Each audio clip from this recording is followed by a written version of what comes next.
morning, everyone. I hope you are well. That video was about an idiom, and I'm sure that it's one that you have all heard, and that's definitely been, there's things that have been very visible to me this week, where I've thought, yes, the shoe is most definitely on the other foot with some things. Now, there's another idiom about shoes, which is before you judge a man, walk a mile in his shoes. And you'll have heard that one before about how before we are quick to decide who someone else is, we must understand their experience, their challenge, their thought process. I prefer the Billy Connolly version, which is before you judge a man, walk a mile in his shoes. After that, who cares? He's a mile away and you've got his shoes. Now, there's another parable that Jesus talked about to do with walking. I know there's allow me the loose link to shoes there, that it says, if anyone forces you to go with them 1 mile, choose to go with them 2.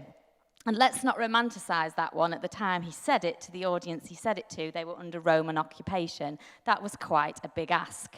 And all three speak of ways of walking through life. Our comfort until the roles are reversed. Our love of judgment, often above a real effortful understanding about another person, and the challenge of Jesus' words to extend yourself beyond what you must, even to an enemy.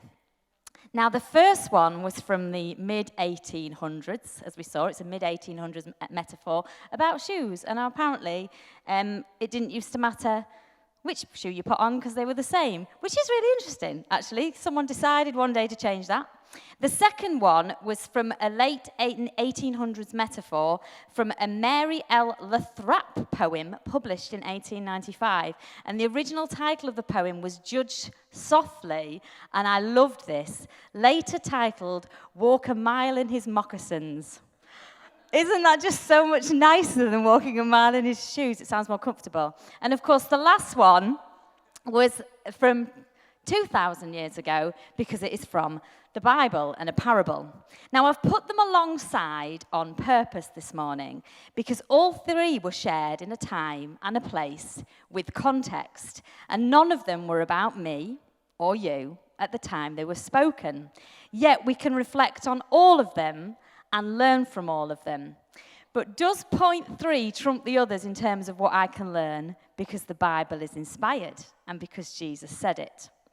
That's a big question. I'm not going to try and answer that in one morning, but I do propose that actually what's key is that we are a critical reader of many things with the potential to learn from all of them, because actually we are presented with things all the time to read, and not just on paper.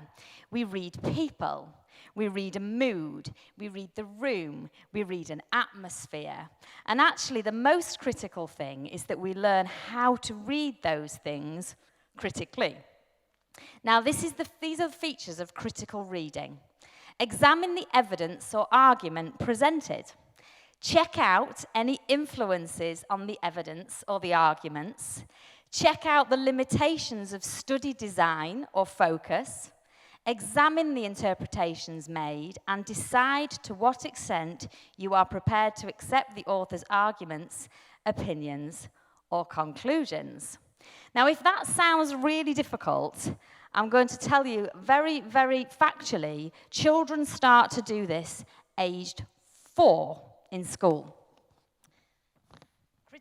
Critical reading is on the curriculum, and I have to say, young children are incredibly good at it because they don't come with the things that have become very fixed in those of us as we got older. They just look at it and ask questions and think, who said that? Why did they say that? That whole classic that children have, but why?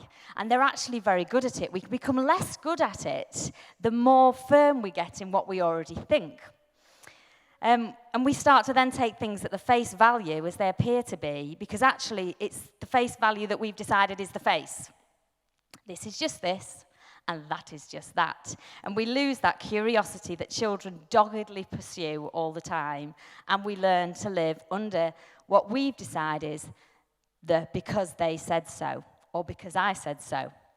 So going back to those idioms, number 1, it is true that it is very different when the shoe is on the other foot. Some of us are only comfortable where we are with the views we hold because we haven't yet experienced the other side of what we're talking about. And if we did, we would get it. And when we do, all of a sudden, we see other things that we then are like, oh. And if we're humble enough, we're then prepared to acknowledge, oh yeah, do you remember when I was shutting you down about that thing? Yeah, I didn't quite get it. I get it now. I didn't see and I didn't understand. And so I can see now in that 1800s idiom, something in it that I can take that was for me. Not for me in particular, but definitely for me. And similarly, we should judge softly. Let's borrow a pair of moccasins, I just love that don't belong to us and be less judgmental. And there's something in there for us too. And obviously in the third one, you know, what Jesus spoke to his listeners at the time can still speak to us today, 2,000 years later, of how I can choose and you can choose to approach those who seem against us, those who force us to take walks we don't want to take. But none of them were written specifically for me, Jenny Byrne, in 2020. All by human writers in a time and place with an audience in mind and a context. And the level to which they were divinely inspired by each of those writers, that's a debate for the ages, isn't it? So was Jesus saying to us that for all time, that in every situation that we may be forced to carry another's burden or obligation, that I must always do double the amount that I've been asked? I have questions about that. I want to wrestle with it, think about it, challenge it, discuss it, seek wisdom from others about it. I don't want to take that as a blanket statement because I don't think it carries through over time. There is no comfort for me now in the suffering of the extra mile because it gives me godly virtue.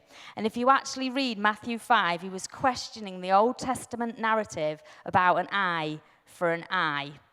He was questioning the Bible of the day and proposing a new way, a new context for the now at the time. He was writing a new bit of the Bible with his words, which means the Bible was on the move, and I wonder if it still is. Right, I'll say something about that clip in a few moments, but it is from a new series that's a parody, and it is very, very funny. Now, you've heard, in recent weeks, you have heard some of my story, you've heard some of the stories of the others who have been up here, and you've heard a line which has been probably more than once, which is about the story we tell ourselves. And these might be the stories we make up about our own lives, the stuff that goes on in our head, who we are, what we're worth, what we believe about ourselves, and where also we place ourselves in the stories told by others, even those told by Jesus. But are these stories that we brought to you and that we're sharing with you as valid as Bible stories for providing an opportunity to consider the application of the Christ story in a 2022 setting? This is a question I've asked myself for many months now, been asked and have been asking others, and it is a genuine question. Now, Paul wrote epistles, which is where he wrote books on him and what was going on in his life, if he was the author and all that lot, but a poem or other literary work in the form of a letter or series of letters. And I want to propose that we are also living epistles. But instead of letters, I can't remember the last time I wrote a letter. I tend to write an email, or I WhatsApp, text message, or occasionally I've started using voice notes. I don't often video myself, but I might introduce that. And I guess my genuine question is, if Jesus was on earth in 2022, how would he tell his stories now? Would they be in a book? Would he have a podcast? Or a video set to music, a film, or potentially a live stream? And were the parables based on situations he was seeing and who he met? And will one of us be used as an anecdote? And if so, wouldn't we like to believe we would be written up as one of the characters to be admired and mirrored? We'd like to select the right moments, wouldn't we? Now, I'm not actually discrediting the Bible as an excellent tool for spiritual growth. I'm not doing that at all. In fact, for me, I am crediting it with having even more to say than it ever has, because I get to read it critically, not passively. I don't think it is a one-time thing containing all that could ever be said about God and the divine, because that's incredibly limiting, and I don't believe that stands up to critical thinking. And I am not going to read it literally, and I'm not going to read it in isolation, because there are pictures and metaphors and symbolisms and inconsistencies and many, many things going without being said. Now, can you have that picture up of the iceberg, please? I'm also not going to believe anyone who says they're certain about it, because they're not. They're certain insofar as they have faith in their conclusions in this point in time.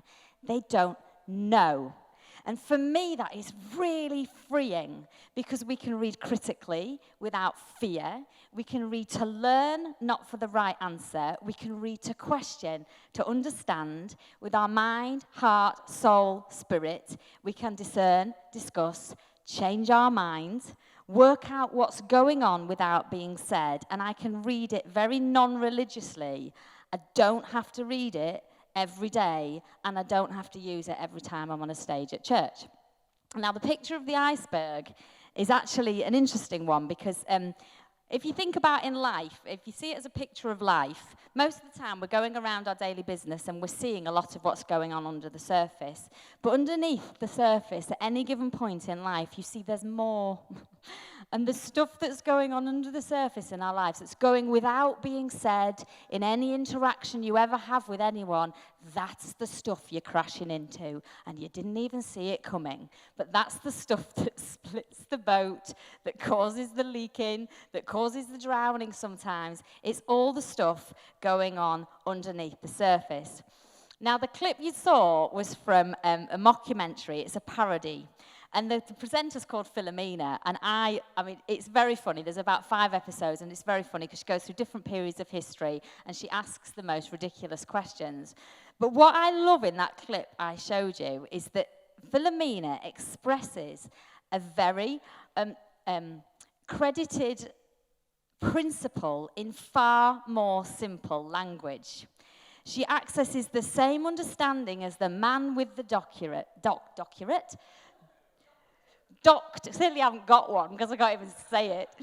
Doctorate. But she uses P's to express analytical thinking in bite-sized chunks. She found the words for the principle, and she got the principle. She got it. She got it. And that was the key thing. And for me, I think if you get it, you get it. And if you can find a way to get it in a simpler way, sometimes that's actually incredibly helpful. Is it the best approach then to read ourselves into the Bible stories that we read when we weren't there and we're not the audience? Or do we read it to get at such things as the principle? There are many, many things that are not being said when we read. The time, the place, the culture, the values, the language. And that's the stuff we will hit first because we don't see it. And it can actually sink our ship and our understanding and faith and confidence. It can sink us. There are some things that just haven't translated well, as there are actually some things that there are no words for in the translation. Literally, the words don't exist to say the thing that it was saying. Now, here's just a brief example of some things that could go without being said. In the story of the prodigal son, you will probably all be very familiar with it. The angle it usually takes is there's a son, and he decides, I don't want to live at home anymore. I want the share of my inheritance now, even though you're still alive, Father. I'm going to move away, and I'm going to do my own thing. Now he does. He spends his money. The narrative is normally that he just blows it, ends up with nothing, and then realizes, oh, I'm really at the dog end of life. And you actually can't say that anymore because dogs are treated very, very well. What's an animal that's not treated well is there. And he returns home. He realizes, no, it was better back home. He returns home. He acknowledges that he's made an error. He repents. He claims that, he says, I'm unworthy. And the dad welcomes him lovingly and restores him, throws him a party. And it's this lovely picture of repentance and returning home. Now, the emphasis of the story has, as I've often heard it, but not always heard it, was of someone coming to their senses and coming home. But there are other ways to read it. We've had one of them here. I remember Ant speaking about the story of the two sons. There are two sons in this story. There's the older one who didn't leave home, who did the right thing faithfully, who didn't mess it up, and who didn't get a party. I'm sad for that man, you might be able to tell. And actually, was the son's leaving a problem, or was it a good idea at the time? We're not told whether or not at the time it was a good idea that he was getting up and going. It could have been the best thing to happen in that period of time. His dad did sponsor him. Now, the one who stayed is not allowed the virtue of staying, which is also very interesting. And what sort of father was he before the younger son left? Now, we know what sort of father he was on return, but what sort of father was he when they were living together? Now, you might say, but you can't say that because the father's a picture of God. But is this an exact picture of everything God would do in any situation of this type? That's a certainty you cannot apply to this story. There was also a famine. Now, there was a study done by a theologian who's taught students in both America and Indonesia, and he found that his American students, when they were reading the story, did not even spot that there was a famine in the land. But his Indonesian students, it was one of the biggest things that they spotted because they just experienced living through a time of famine. So for them, that context was a critical part of the story. Part of why the son was so forced to go home was because the famine was devastating. And part of why the father was so pleased to have him return was because he knew his son was out there living in famine. That's a really critical context. There is so much more that can be said about this story than a rebellious son who messes up but comes home and is celebrated. And the bits of the story I find I want to hear about is what happened next. The morning after the party, were things as lovely then, or did it all come out? The nitty-gritty of how everyone has felt during this time and the consequences that's all going to come out the morning after the party, I find myself wanting the sequel. So after the part of the story we know about the prodigal, how did they go about living with one another again? Did the father continue to celebrate the prodigal, or did some of the pain come out after the party was over?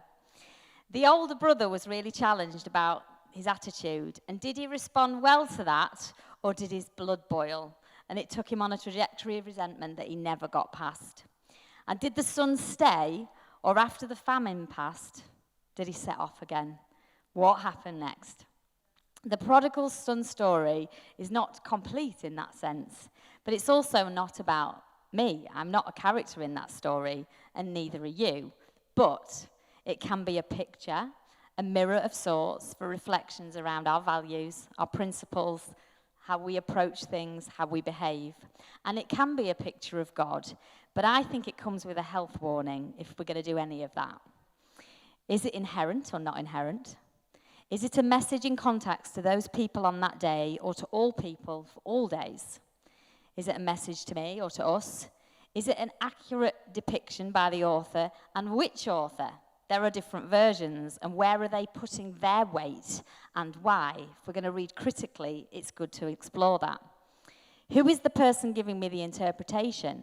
Amongst other things, I am a 47-year-old white middle-class woman from the West. I have no idea how not to have that context as I speak to you this morning. I can't separate myself from that and from the things that exist below the surface of my iceberg that just come because I am that. When we put ourselves literally into the story, we tend to pick the part we want to identify with the most.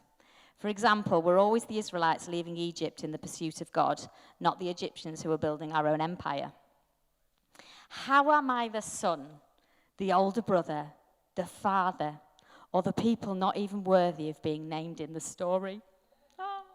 The peripheral ones, the nameless extras who don't even get a credit. The ones cooking the meal. And is the Father a representation of God? And which God? The Old Testament Yahweh was the God who wiped out everyone except Noah and his family, and some animals. And I bet we would want to believe we were the ones who were Noah on the ark. Or is he the God that says through Jesus to walk the extra mile for your enemy? Our tendency is to hone in on what supports what we want the right to do or not do, the rules we want to play by. But the principle of reading it in context and critically is far more enlightening and more effortful. Life is not a tamed thing. It can have the illusion of appearing so because we control so many narratives and structures in our life, but you cannot tame life.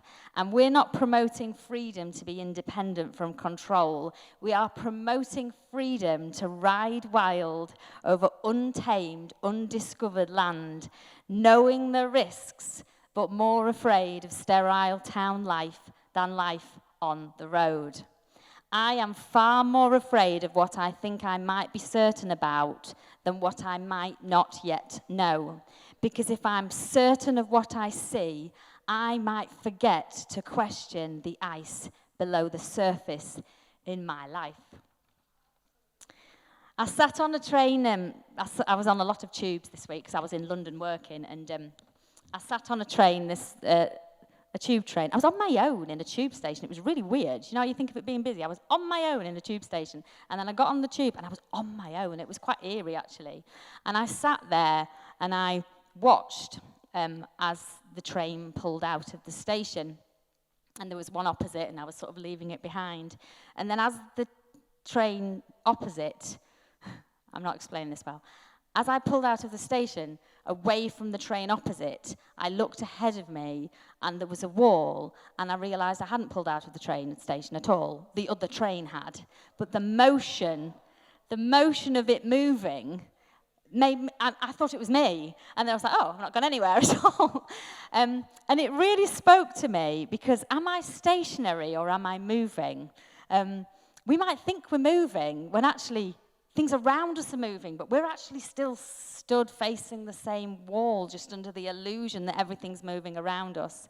And so I really wanted to give you 3 ways in which I think that you could genuinely find that you move in life. Number 1, be a critical thinker and reader. Be mindful all the time of what is going without being said. Don't be someone that reads things and comes to the first conclusion, because you'll miss what's beneath the surface of the iceberg. Be someone who is critical. Not critical as in you go around criticizing everyone. That's not what it means. The definitions earlier, where you have to examine, you have to consider, you have to think about interpretations and context and all the things I've explored a little with you this morning. The second thing is, have the conversation. Invite the debate and scrutiny of your own ideas. A bit like that woman in the clip. She was having a conversation, and either that man was a very good actor or he was really confused about whether to take this woman seriously. But have the conversation. If you're someone who won't invite scrutiny into your life, you will be missing things below your iceberg. Of that I've no doubt. And the third thing is, don't place yourself in the center of every story, Bible or otherwise. It's not all about you, and it doesn't need to be.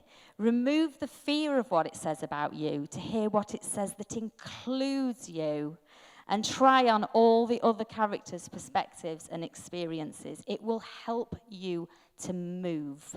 And we want to be people that move and grow and ride over land you have not yet explored for your life, and that might not be tamed, but it is well worth it. Thank you so much for listening to me. We're just going to end with a song.